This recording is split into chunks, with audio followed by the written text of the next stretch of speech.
If you've been intrigued by what you've been seeing on this channel and are considering moving to Saipan, if you'd like a sunnier, simpler, slower lifestyle while still being part of the US, then start with the Saipan Living Relocation Guide, an A to Z reference of everything you'll need to adjust to life here on Saipan, Tinian, or Rota. Order here on YouTube, on Amazon, or at saipanliving.com. Then consider a phone or Zoom consultation where you can ask any question at all to plan your move to Saipan. Then when you're ready to take the leap, you can sign up for a reconnaissance tour before you move, or a relocation tour. Visit different neighborhoods, see what life is like, get your paperwork in order, your PO box, your ID, so you can hit the ground running. As a bonus, if you sign up for any tour or consultation, you'll get a copy of the Fast Track Kit that has all the forms and documents and applications you need to start your residency. My name is Walt Goodridge. Let's make your move to Saipan simple, fast, and stress-free. My name is Walt Goodridge, and coming to you live from Saipan, answering any of questions that you might have about relocating here, about life here, about how mainland issues affect us here on Saipan. And this was asked by Constance Jackson 4815. Just how long do you believe Saipan will allow immigrants when the NWO comes into play? Every country is telling immigrants to go back home. All right, so I like this question because, Constance, you did something that's a major pet peeve of mine, and you used an acronym without explaining what it is. Now, I looked it up, and there are two possibilities. Either you are referring to the Netherlands Organization for Scientific Research, that's NWO in, I guess, their language, or you're referring to the New World Order. I'm going to assume that you are referring to the Netherlands Organization for Scientific Research because they do concern themselves with immigration matters. So, yes, one of the things you may have noticed watching the news over the last few months and years is that many countries are cracking down on immigration, illegal immigration, and maybe they're also limiting the numbers of permanent residence visas or student visas, for example, that a country might issue. And one of the reasons for that, and you can debate whether this is whether you agree with it or not, is that the larger the influx of foreign individuals who maybe don't speak the language, who are not familiar with the culture, the more of a stress and strain that puts on the existing economy and the existing culture. So many countries are cutting back on that. One of the things that's interesting about Saipan is that our economy relies very much on immigrant labor. So as I mentioned earlier, we have Filipinos, we have Bangladeshis, we have Koreans, we have Chinese, we have many folks who are manning the desks at hotels and restaurants. And as a result, we are very reliant on immigrant labor. As I mentioned in a previous video, when many of the regulations and changes in operation and immigration laws are made, usually and typically they are not made with Saipan in mind. And however, we do have a delegate in Congress, a non-voting delegate, but the presence of that individual makes it possible for certain issues that adversely affect Saipan to be made known in the halls of Congress in Washington. So as a result, over the years, for example, when the move was to eliminate the CW1 program, our delegate in Congress was able to help make that a gradual elimination as opposed to just a broad brush elimination. We were able to drop the quota year by year so that it's not an inordinate strain on the economy. So I suspect, to answer your question, I suspect that if and when there are moves to totally eliminate the CW1 visa program on which we are very reliant here on Saipan, that we will have a delegate in Congress who will be able to speak on behalf of our concerns here on Saipan to mitigate any adverse effects, any immediate adverse effects, and maybe spread it out over time. So there's something that will answer your question. So hope that's helpful to some degree, but we will definitely be affected, but the adverse effects may be mitigated by our delegate in Congress. Now, I'm not a politician or or poli-sci major, so for those of you who may have a little more insight into that, you can let me know. Okay. Thanks for that. Next question. Sorry I missed you. Melinda Hodge asked this question. Sorry I missed you when live. May I ask a question for next time? What about critters? Example here. She didn't say where she was exactly. The ants march in with the first rain. Yellow jackets drive us indoors in summer. Are there rodents, insects, reptiles, loose dogs, etc. that I need to be aware of? Okay, where to start? Some people who come to Saipan will mention that mosquitoes are an issue.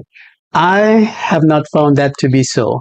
And one of the reasons I suspect, and I can't prove this, is one of the reasons I suspect a newcomer to Saipan may experience mosquitoes more so than the rest of us, is that they represent a new buffet. They represent a new buffet for the blood-sucking mosquitoes. So they may tend to attract them more so than the average person living here. That's my theory, but I haven't proved it yet. All right. So we do have mosquitoes, but generally I don't find people complaining about it much. I have a screen door. There are screens on the windows, so it's typically not an issue unless you leave your doors wide open, or if you live near a body of water, or if you live near the bush area. But for the most part, I don't think mosquitoes will be an issue. Reptiles, we do have reptiles. We have monitor lizards and geckos. Those tend not to be a major issue.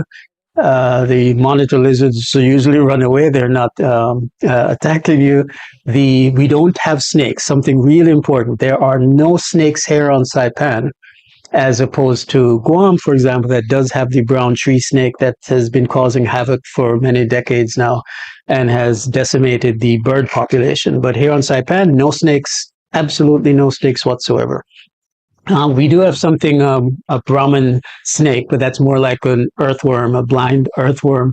But I've never seen one of those. But just to be technically accurate, there is something called a Brahmin snake that exists here on Saipan. But no snakes, no other reptiles to be aware of. Rodents, yes, we do have rats running around. Typically, again, it's not an issue. If you have a strong screen door, one screens over your windows. So I don't think it'll be an issue. I have found, yes, fruit flies are an issue. If I leave fruits like bananas and sapodillas, they can attract fruit flies. But again, sometimes the screen windows will prevent those. Let's see what else. Ants I've definitely found to be an issue. That could be because I'm might be messy in how I keep my surroundings. So, but again, all of those are manageable. I have found nothing major, no hornets, no yellow jackets bothering you. Okay, so, but the question is, do you have to be a native to become mayor or hold office, mayor or governor? Okay, so a little bit of context. Saipan has a governor. There is one governor on the island, and we have 4 mayors. There's a mayor of Saipan, a mayor of Tinian, a mayor of Rota, and then 1 mayor for the remaining 12 islands, the northern islands. So 4 mayors and 1 governor. over the years, those have tended to be people of Northern Marianas descent. And the reason for that is this. We have about 44,000 people here on Saipan. However, registered voters are probably no more than 9 to 11,000 people. That's because none of the Filipinos who are CW workers, the Bangladeshis, the Thai, people, Koreans, none of those individuals who are contract workers can vote because they are not U.S. citizens. If they become U.S. citizens, either through marriage or through sponsorship by their children, then yes, they could vote. However, what has tended to happen over the years is that the voting population will be majority, I'd say 90% or more, people of indigenous extraction, people who are of Northern Marianas descent, who will more than likely vote for people of Northern Marianas descent as well. So we have had mainlanders who run for office, run for mayor, run for governor over the years, but what the votes that they get tend to be minuscule in comparison. So the answer to your question technically is no, you do not have to be a native to run for office. Okay, now something that I promised you that might be of great benefit. And the question came up recently when I did a relocation tour. And the question was, what surgeries are able to be performed here on Saipan and which are not? Very important question for most people who are moving here. Let's say young folks of working age, they may not worry about that too much, but there are people who, for whom that might be a deal breaker. So the issue is that our one hospital is not equipped, staff-wise and equipment-wise, to perform all of the operations that might typically be needed within the population. And as a result, people often have to be referred to Guam or to California, or in certain cases, you could be referred to the Philippines.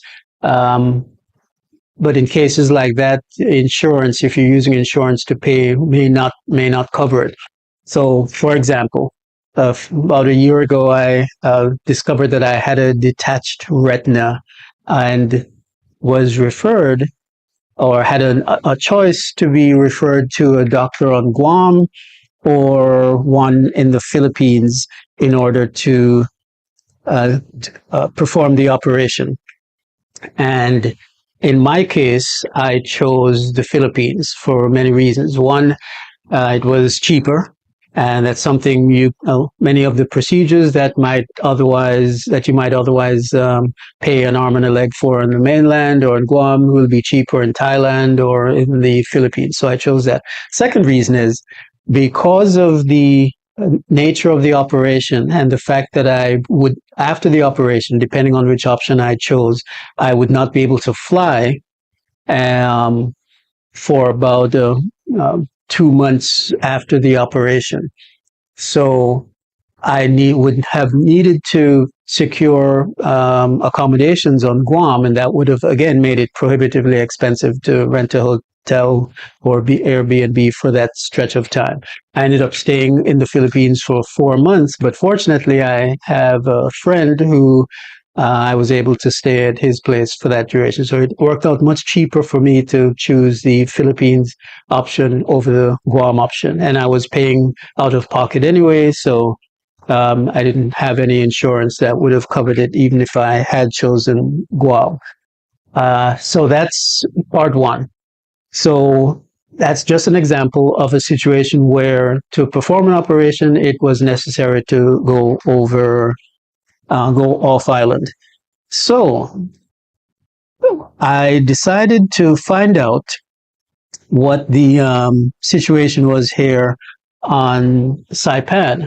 So I made a list with the help of ChatGPT of 10 of the top operations that are typically performed within the U.S. All right.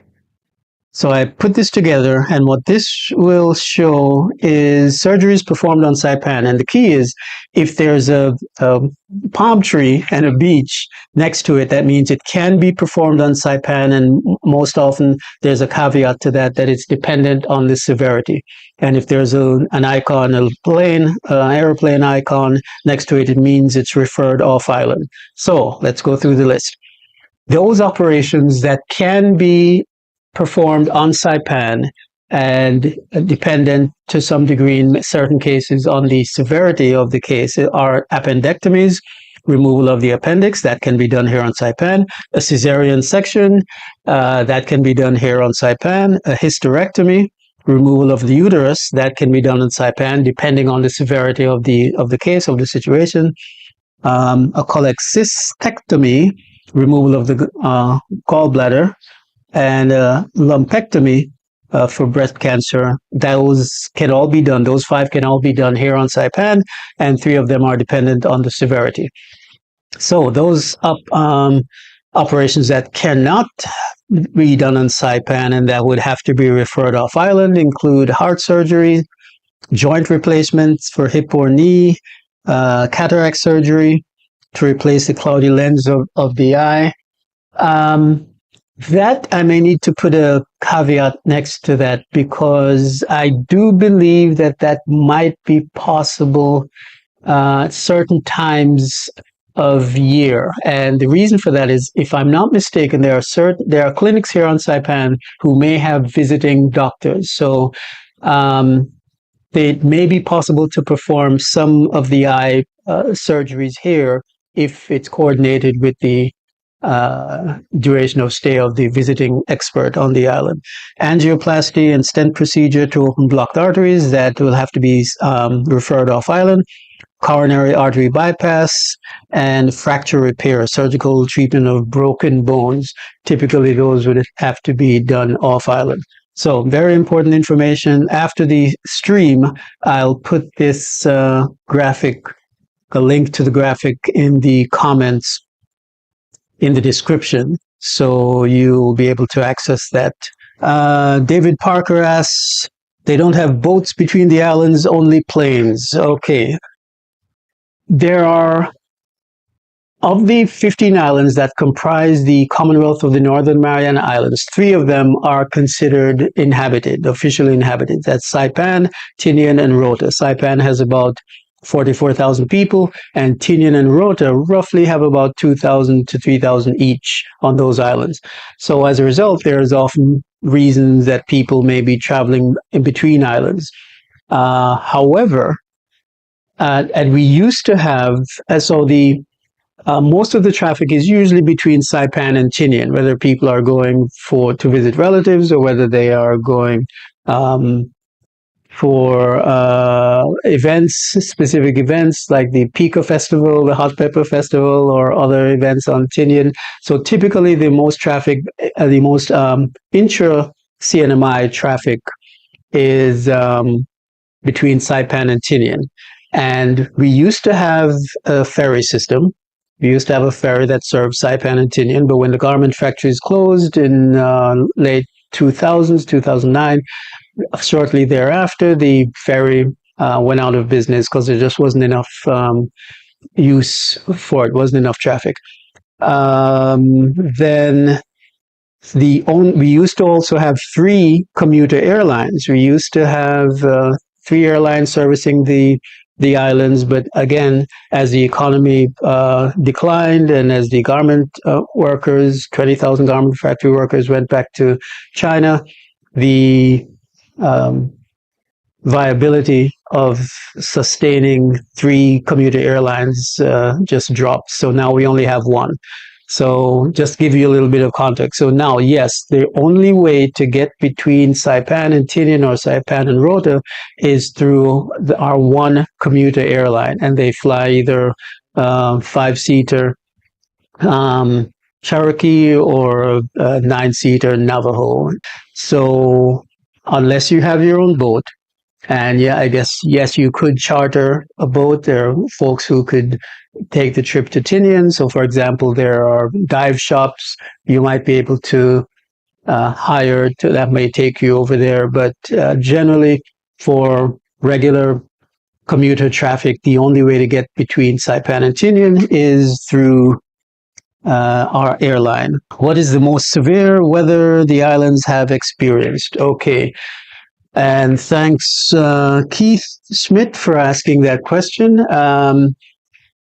Typhoon U2, if I'm not mistaken, was 2018, and that had winds of close to 200 miles an hour.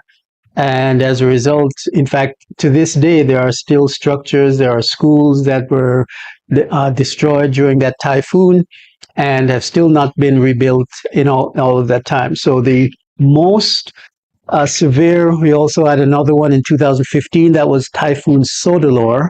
That was also pretty significant as well. Any major ones before that were before my time, but those are the ones I can speak about, Sodalor and U2, and those had winds of up to 200 miles, 170 to 200 miles an hour.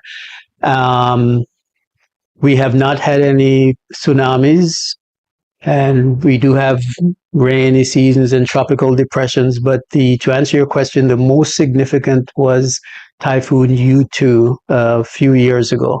One of the things that is happening right now is that we here on Saipan are still recuperating from the slowdown in the economy that was caused by the pandemic and the shutdowns of the pandemic.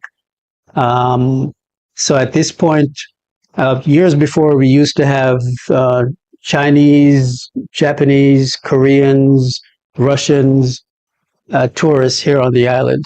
And in fact, I'll just throw a bit of trivia here. Saipan was one of the few places in the U.S. where Chinese and Russians could come here without need of an advanced visa. The Russian part of that was actually ended during the first Trump administration. But we had a unique situation in which we have had Russians, Chinese, Koreans, and Japanese as tourists here. After the pandemic and the complete shutdown, the Chinese market is very low right now. Japanese market started to decline from back in the 90s and is also very low. So the only tourists we have, the majority of tourists we have right now are from Korea. And those numbers have still not rebounded to pre-pandemic levels. So the levels in the hotels are below 50%, below 30%. So right now our economy is struggling. There was a point where we had two pillars to the economy here. We had a garment industry and we had tourism, but the garment industry closed, shut down for various reasons. Last one closed in January of 2009, and then since then it's only been tourism. So we are highly dependent on the tourism industry right now for survival, and things aren't going that well right now. So one of the things I always tell people, if you are considering moving here, is if there is a way that you can structure your income such that you're not dependent on the local economy, that might be a wise move. Whether you're doing ESL consulting by Zoom over the phone, whether you have rental property in the States that you can rent out to receive rental income, whether you are employed but can work remotely so that you can still generate your income from your mainland employer while you're living here on Saipan. But one of the best things that I would suggest if you are considering relocating is to think about generating income in ways that are not dependent on the local economy as much as possible. All right, so just a little bit of advice I wanted to throw in there for you. If you are thinking of relocating to Saipan, one of the things you might want to consider getting is the Saipan Living Relocation Guide, and that's available on the store here on YouTube, or it might be, and it's available on Amazon as well. So if you like, you can Just type Saipan Living Relocation on Amazon and you can pick one up there as well, or you can buy it from one of my websites, saipanliving.com. For me, as I always mention, moving to Saipan was one of the best decisions that I made in my life. One of the top one I still put is quitting my engineering job. I used to be a civil engineer working for the Port Authority of New York and New Jersey, and never liked it. Wasn't cut out for it so much. It's something I went to school for. I have a bachelor's of in civil engineering, but it was just something I did because my counselor in high school suggested, you're good in math and science, you need to be an engineer. So I followed her lead, but it was not my passion. It wasn't something that I was passionate about. So I was always looking for an opportunity to jump out on my own and control my own destiny. Freedom for me has been always my prime directive. So when the opportunity came to start my own business, I'll give you the short version here. I jumped out and did that, and that allowed me the freedom that when Saipan came on the radar years later, I had the freedom to be able to move here. And as I said, it's been one of the best decisions I've ever made. I like the lifestyle. I like the weather. I like the proximity to Asia. I like the fact that I can achieve certain things here that I may not have been able to achieve in the States. And that's something I was thinking about the other day. Of course, this won't apply to everybody, but one of the things that I liked is that as a writer, as someone who likes to share information, when I landed here, within about a month of landing here, I walked into the Saipan Tribune office. Unfortunately, that newspaper is now defunct, but I walked into the office and I offered to write a weekly column for the Saipan Tribune, because at the time, as a newcomer, I saw what I perceived to be a niche, speaking to people to encourage them to become entrepreneurs. So I started a weekly column in the Saipan Tribune, thanks to J.V. Valajera, and he allowed me to write a weekly column called the Saipanpreneur Project, and I wrote articles, interviewed different entrepreneurs, and shared my insights into setting up your own business based on a book that I had written a few years ago called Turn Your Passion into Profit. So I think it's here somewhere, but I like the fact that I was able to write for a major newspaper. I was able to do workshops to reach the public. I'm able to do tours here and really affect people's impressions of and awareness of Saipan. So it allowed me to make more of a difference within this community and in the wider world, just because of the opportunities that existed here for me. So that's something that I'm grateful to JV at the Tribune, also Mariana's Variety, Zaldi Dandan as well.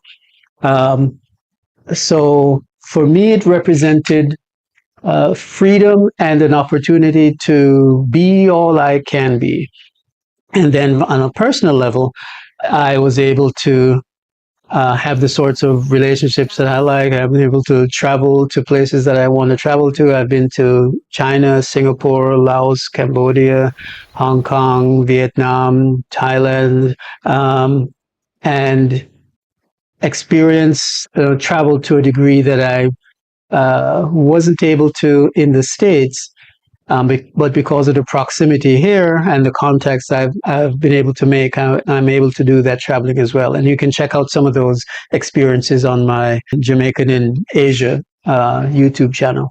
If you are also considering moving to Saipan, whether you're considering looking to escape something or you're looking for something, more than happy to answer any questions that you might have. And if you're interested in signing up for a relocation tour, you can go to discoversaipan.com/relocation. And get more information on the tours as well, or setting up a consultation to get your questions answered. And if there are no more questions, I will see you guys in the next live stream and in the next video.